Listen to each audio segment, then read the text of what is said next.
आज हम इस्लाम धर्म के बारे में बात करेंगे। एक ईश्वरवादी धर्म के नाम से भी जाना जाता है। वर्तमान विश्व में जितने भी मुख्य धर्मों का प्रचार प्रसार है, उनमें सर्वाधिक नवीन धर्म इस्लाम धर्म ही माना जाता है। इस्लाम धर्म शब्द अरबी भाषा का एक शब्द है जिसका अर्थ होता है पवित्रता। यह पवित्रता से लिया गया है, जिसका एक अन्य अर्थ शांति में प्रवेश करना भी होता है। अतः इस्लाम धर्म एक ऐसा धर्म है जो परमात्मा व मनुष्य के साथ पूर्ण शांति का संबंध रखती है। इस्लाम धर्म का तात्क्षणिक अर्थ होगा कि वह धर्म जिसके द्वारा मनुष्य भगवान की शरण में लेता है तथा मनुष्य के प्रति अहिंसा व प्रेम का बर्ताव करता है। इस्लाम धर्म को मानने वाले लोग मुसलमान कहलाते हैं और मुसलमान का तात्पर्य होता है मुसलसल ईमान, अर्थात जिसका ईमान पुख्ता हो। इस्लाम धर्म के उदय के पूर्व अरब क्षेत्र में अराजकता और अव्यवस्था की नीति थी। यहाँ के लोग विभिन्न कबीलों में विभक्त थे। एक कबीले के लोग दूसरे पर अपनी प्रभुत्व की स्थापना को लेकर लगातार संघर्ष कर रहे थे। धर्म के क्षेत्र में मूर्ति पूजा, कर्मकांड व बहुदेववाद का बोलबाला था। वहाँ के लोग मूर्ति में हुल्ल, लात और मनात व उज्ज की पूजा करते थे। कहा जाता है कि काबा में लगभग 360 मूर्तियों का प्राण प्रतिष्ठापना हुई थी, जिससे यह मोहम्मद साहब ने एक को छोड़कर बाकी सभी मूर्तियों को नष्ट कर दिया। इस मूर्तियों को आज संगे असबत कहकर पुकारा जाता है, जिसे हर हाजी श्रद्धा के साथ पूजे जाते हैं। यहाँ के कुरैश कबीले में सबसे कुलीन वंश बनु हाशमी के एक परिवार में मोहम्मद साहब का जन्म 771 ईस्वी में मक्का में हुआ था। इसका जन्म इस्लामिक कैलेंडर हिजरी संवत के रबी उल अव्वाल माह की 12वीं तारीख को हुआ था। इस दिन को ईद मिलाद उन नबी के रूप में मनाया जाता है। मुहम्मद का अर्थ होता है प्रशस्त। उस समय का मक्का न सिर्फ व्यापार का केंद्र था, बल्कि प्राचीन पवित्र स्थान काबा भी मक्का शहर में ही था। इस कारण वे वहां आसपास के सभी देशों के व्यापारी और तीर्थयात्री आते थे।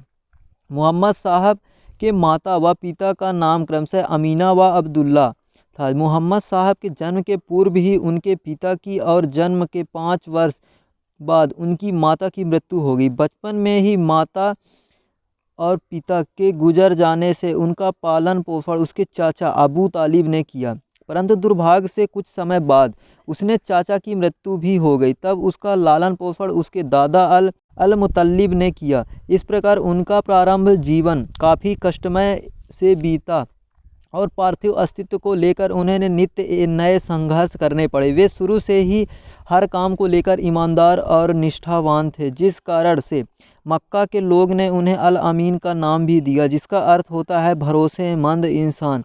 जीवन के इस संघर्षमय दौर में उन्होंने एक बार खाजिदा नामक एक धनी विधवा महिला के साथ व्यापार करने का अवसर मिला। इन्हीं के साथ बाद में मोहम्मद साहब की शादी भी हो गई। उनकी पत्नी खाजिदा ही थी जिन्होंने सबसे पहले उन्हें पैगंबर के रूप में पहचाना था। वे अपने अंतिम समय तक मोहम्मद साहब के मिशन स्तंभ बनकर रही। दुनियादारी से दूर रहने वाले मोहम्मद साहब का अधिकतर समय शहर के थोड़ी ही दूर हीरा नाम की एक गुफा में आध्यात्मिक चिंतन में होने लगा था। लगभग 15 वर्ष तक के चिंतन मनन के पश्चात उन्हें 610 ईस्वी में एक दिन अल्लाह के दर्शन हुए और जिब्राइल नामक दूत के माध्यम से उनका एक संदेश मिला, जो सिवाय कोई दूसरा ईश्वर नहीं और मोहम्मद साहब उनके पैगंबर या रसूल या संदेशवाहक हैं।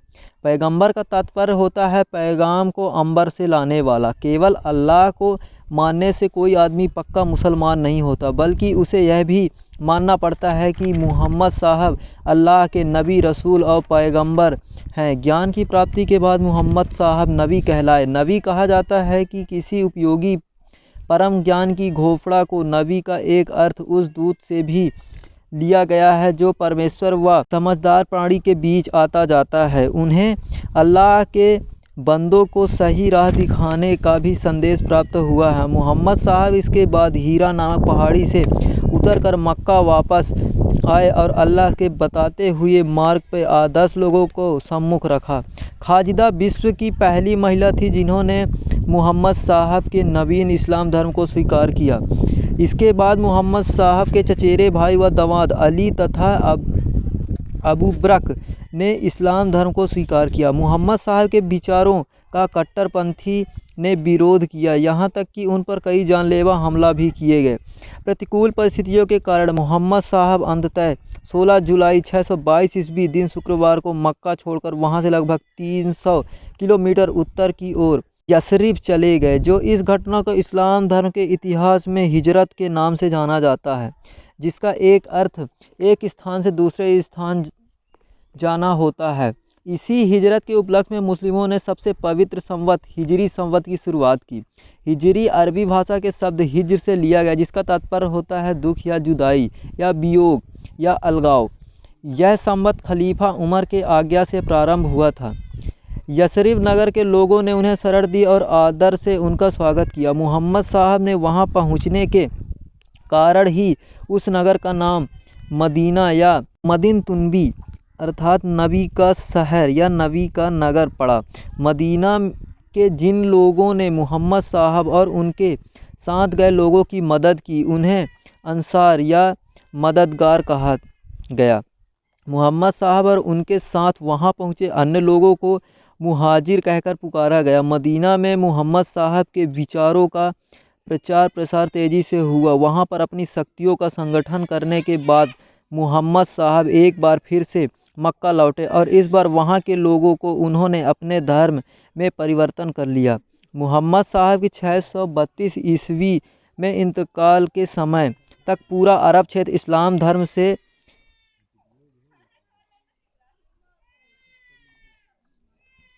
परिपूर्ण हो चुका था। अगर हिजरी संवत की बात करें तो हिजरी इस्लामी पंचांग या कैलेंडर है। यह एक चंद कैलेंडर है जो कि सिर्फ मुस्लिम देशों में प्रयोग होता है, बल्कि इसके पूरे देश का मुसलमान भी इस्लामिक धार्मिक पावों और मनाने का सही समय जानने के लिए प्रयोग करते हैं। इसका नव वर्ष मुहर्रम माह से पहले दिन होता है। हिजरी कैलेंडर करबला की लड़ाई से पहले ही निर्धारित कर दिया गया था। मुहर्रम के 10वें दिन को अशूरा के रूप में जाना जाता है। इसी दिन पैगंबर मोहम्मद ने नवासे इमाम हुसैन बगदाद के निकट कबीला के शहीद हुए थे। इस कैलेंडर के बारे में दिलचस्प तथ्य यह है कि इसमें चंद्रमा की घटती बढ़ती चाल का अनुमान दिनों का संयोजन नहीं किया गया है। हिजाला इसके महीने हर साल करीब 10 दिन पीछे खिसकते रहते हैं। हिजरी संवत में एक वर्ष में 354 दिन होते हैं। फलतः यह सौर वर्ष में 11 दिन छोटा होता है। अतः अंतर को पूरा करने के लिए 30 वर्ष के बाद महीने में कुछ दिन जोड़ दिए जाते। Tell me pretty lies, look me in the face, tell me that you love me,